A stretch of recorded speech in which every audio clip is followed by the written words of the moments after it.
Dengan okey baik. Okay.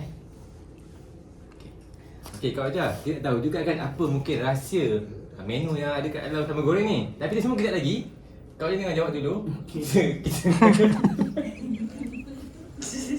Terus je lah. Terus je lah, tak payah.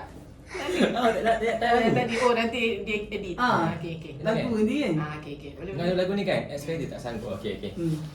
Astagfirullahaladzim. Okey kau ajar. Kejap lagi kan lah. Okey. Apa? Baik Kak Uja, kita nak sambung lagi nak tanya jugalah. Mungkin ada resipi rahsia dalam sambal goreng Jawa ni. Tapi kita nak berehat seketika, jangan ke mana-mana. Dengarkan dulu X Factor Tak Sanggup KL FM. Ini baru KL. Okey, sambung.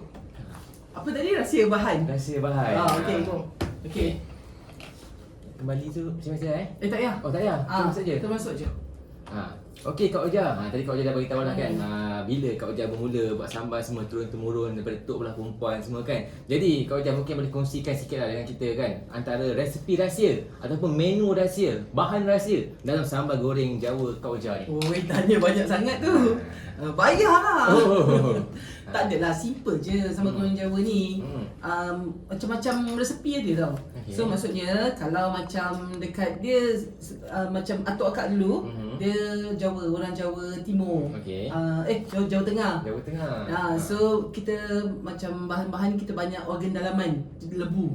Babat tahu? Babat perut. Pandai. Saya pun Jawa juga. Babat, paru, hati, limpa. Tu semua kita orang kata masukkan sekali. Ni cuma dia punya kalau akak beritahu rahsia boleh ke? Tak apa. Oh. Nanti mungkin ada siapa yang pendengar nak jual juga. Okey, boleh. Kita kongsi rahsia. Tapi air tangan tu lain Kak Uja. Kak Uja jangan risau. Tak apa, okey je. Kalau macam kita yang style Jawa Tengah ni, kita buat dia ada tambahan inilah daging manis gitu. Daging manis? Tak, manis daging tu. Manis daging. Kita tambah sikit, lepas tu ada udang sikit. So bila rasa tu naik kan, so nanti dijadikan benda apa ni, resepi ni lagi ngam lah. Lagi ngam lah. Lepas tu ada tambah tahu, tempe. Orang Jawa mesti ada benda tu. Tahu? Tahu? Jawa ke? Saya Jawa juga. Jawa top. So tapi itulah dia, tak adalah bahan yang special ke apa, tak adalah ambil import daripada Malaysia ke, tak ada.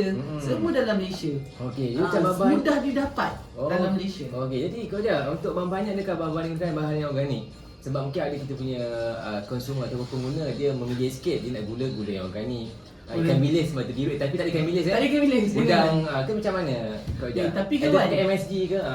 Tapi kalau nak letak ikan bilis pun tak apa, bila dah garam semua tak nampak. Tak nampak Okey, tak apa, kita rest ketika.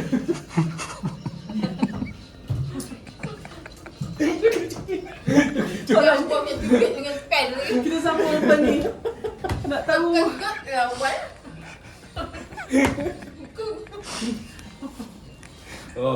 Tu ni apa saya? Okey. Tadi apa tadi? Tadi soalan seterusnya. Apa ni ada MSG ke tak kan? Tapi okey kejap kan. Okey sentuh okey. Ada seterusnya. Udang kan. Pasal bisnes tak pula. Pasal bisnes. Okey, nak tahu macam mana kat